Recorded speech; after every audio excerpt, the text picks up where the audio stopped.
টক দই ছাড়া আমার হাতের এই মোরগ পোলাওটা আমার পরিবারের সবার অনেক পছন্দের। একদিন শখ করে রান্না করে খাইয়েছিলাম, তারপর থেকে কয়েকদিন পর পরই এই রেসিপিটা আমার রান্না করতে হয়। খেতে এতটাই পছন্দ করে আমার পরিবার। এভাবে মোরগ পোলাও রান্না করাটা যেমন সহজ, খেতেও কিন্তু অনেকটা বেশি মজার। এখানে আমি কিছুটা বাদাম পরিষ্কার করে নিচ্ছি। বাদামগুলো কিছুক্ষণ গরম পানি দিয়ে ভিজিয়ে রাখার পর এরকম সহজভাবেই বাদামের খোসাটা ছাড়িয়ে নেওয়া যাবে। তারপর বাদামটা আমি খুব মিহি করে বাটা করে নিয়েছি। তো এখানে নিয়েছি 1 কাপ পরিমাণে বেরেস্তার সাথে পছন্দ মতো কাঁচামরিচ দিয়েও খুব ভালো করে পিষে নিয়েছি। এখন এখানে যে বেরেস্তার তেলটা ছিল ওই তেলের মধ্যে দিয়ে দিচ্ছি পেঁয়াজ বাটা 1/4 কাপ পরিমাণে, আর দিচ্ছি কিছু এখানে কাঁচামরিচ। পেঁয়াজটা কিছুক্ষণ ভাজা করে নেওয়ার পর এখানে দিয়ে দিচ্ছি 1.5 টেবিল চামচ পরিমাণে আদা রসুন বাটা। আদা রসুন বাটা এবং পেঁয়াজটা খুব ভালো করে আমি ভাজা করে নিয়েছি, যেন কোনো প্রকার কাঁচা গন্ধটা না আসে। তারপর এখানে 1.5 টেবিল চামচ পরিমাণে দিয়েছি বেরেস্তা বাটা, 2 টেবিল চামচ পরিমাণে দিয়েছি বাদাম বাটা। এই মশলাটা আমার ঘরেই তৈরি, আর এই মশলাটা দিয়ে যে কোনো মাংস জাতীয় খাবার রান্না করা হয়, আর এই মশলাটা ব্যবহারের ফলে অন্য কোনো মশলার দরকার হয় না। আপনারা চাইলে এই মশলাটা আমার কাছ থেকে অর্ডার করতে পারেন। তো আমি ডেসক্রিপশন বক্সে লিঙ্ক দিয়ে দেব অথবা কমেন্টে দিয়ে দেব, আপনারা চাইলে এই পেজটি দেখে নিতে পারেন।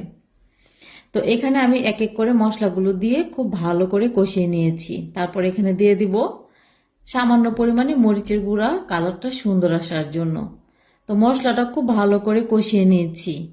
আর আরেকটু ভালো করে কষিয়ে নেওয়ার জন্য কিন্তু এখানে পানি অ্যাড করেছি। পানিটা দিয়েও মশলাটা খুব ভালো করে কষিয়ে নিয়েছি। যে কোনো রান্না ভালো করে কষিয়ে রান্না করলে রান্নার স্বাদ অনেকটা বেড়ে যায়। মশলাটা যখন ভালো করে কষানো হয়ে গেছে, ওই পর্যায়ে মুরগির মাংসগুলো দিয়ে নাড়াচাড়া করে কষিয়ে নিয়েছি। তো এরই মাঝে ঢাকনাটা তুলে কিন্তু আমি কয়েকবার নাড়াচাড়া করে নিয়েছি, যেন তলানিতে লেগে না যায়। নাড়াচাড়া করে মাংসটা খুব ভালো করে কষিয়ে নেব। যে কোনো রান্নায় আপনি ভালো করে কষানোটা হলে ওই রান্নাটা অবশ্যই স্বাদ হবে, আর রান্নার মজাই ডিপেন্ড করে কষানোর উপর। তো মাংসটা ভালো করে কষিয়ে যখন হয়ে গেছে, ওই পর্যায়ে এখানে দিয়ে দিচ্ছি 1 কাপ পরিমাণে লিকুইড দুধ। যেহেতু ভালো করে কষিয়ে নেওয়ার পর মাংসটা অনেকটা সিদ্ধ হয়ে গেছে, তাই এখানে আর বেশি দুধ অথবা পানি ব্যবহার করার কোনো প্রয়োজন নেই। 1 কাপ পরিমাণে দুধ দিয়ে সম্পূর্ণ রান্নাটা হয়ে যাবে। আচ্ছা, এখানে এই রান্নায় কিন্তু আমি লবণ ব্যবহার করতে ভুলে গিয়েছিলাম।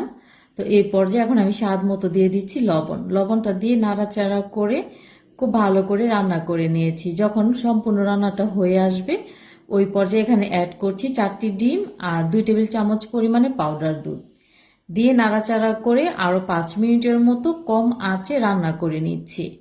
তো এরই মাঝে আমার চিকেনটা সম্পূর্ণ রান্না হয়ে গেছে।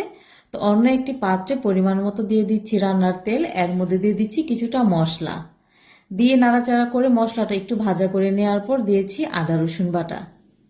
আদা রসুন বাটাটা দিয়ে দেওয়ার পর খুব ভালো করে ভাজা করে নিয়েছি, যেন কাঁচা গন্ধটা না আসে। যখন একটা পর্যায়ে ভাজা হয়ে গেছে সম্পূর্ণ, ওই পর্যায়ে আমি আগে থেকে চাল খুব ভালো করে ধুয়ে ছাঁকনিতে ছেঁকে নিয়েছিলাম। তারপর এই পোলাও চালটাও খুব ভালো করে ভাজা ভাজা করে নেব তেলের মধ্যে। রান্নার ক্ষেত্রে খেয়াল করবেন যেন চালটা খুব ভালো করে ভাজা ভাজা হয়। যখন চালটা ভাজা করা হয়ে গেছে, তখন এখানে দিয়ে দিচ্ছি 2 টেবিল চামচ পরিমাণে পাউডার দুধ, দিয়ে নাড়াচাড়া করে আবারও ভাজা করে নিচ্ছি। যেহেতু এখানে 2 কাপ পরিমাণে আমি চাল নিয়েছি, 2 কাপ চালের জন্য এখানে 4 কাপ পরিমাণে পানি অ্যাড করেছি। কিছুটা দিয়ে দিচ্ছি কাঁচামরিচ, স্বাদ মতো দিয়ে দিচ্ছি লবণ, দিয়ে নাড়াচাড়া করে নিচ্ছি। পোলাও বা বিরিয়ানি রান্নার ক্ষেত্রে এই পর্যায়ে আমি সবসময় ঘি অ্যাড করি। যেহেতু আমার কৌটোতে ঘি অল্প ছিল, তাই এখানে গরম পানিটা দিয়ে কৌটোটা ধুয়ে তারপর এখানে ঘিটা ব্যবহার করেছি। তো চাল এবং পানিটা যখন সমান হয়ে গেছে, ওই পর্যায়ে আমি চুলার আঁচটা একেবারে লো করে দিয়ে ঢাকনা দিয়ে ঢেকে দিব 5 মিনিটের মতো। তো ফিরে এলাম 5 মিনিট পর। 5 মিনিট পর আমার চালটা সম্পূর্ণ সিদ্ধ হয়ে গেছে, আর মাশাআল্লাহ দেখতে পাচ্ছেন যে কতটা ঝরঝরে হয়েছে। তো এই পর্যায়ে এখানে চিকেনের রোস্টগুলো এখানে আমি দিয়ে দিচ্ছি। সবগুলো এখানে চিকেন দিয়ে দেওয়ার পর উপরটাতে দিয়ে দেব মশলা। এই মশলাটা কিন্তু আমি সম্পূর্ণ এখানে দেব না, অর্ধেকটা পরিমাণ এখানে দিয়ে দিচ্ছি, মানে বেশি অর্ধেকটা পরিমাণে দিয়ে দিচ্ছি। আর ডিমগুলো মশলার সাথেই রয়ে গেছে, ডিমগুলো আর এখানে অ্যাড করলাম না। উপর থেকে কিছুটা আমি দিয়ে দিচ্ছি চালটা, দিয়ে তারপরে উপরে কিছুটা বেরেস্তা দিয়ে দিচ্ছি, দিয়ে ঢাকনা দিয়ে ঢেকে আবারও 5 মিনিটের মতো দমে রেখে দিয়েছিলাম একেবারে লো আঁচে। মাশাআল্লাহ, দেখতে পাচ্ছেন রান্নাটা ঠিক কতটা লোভনীয় হয়েছে।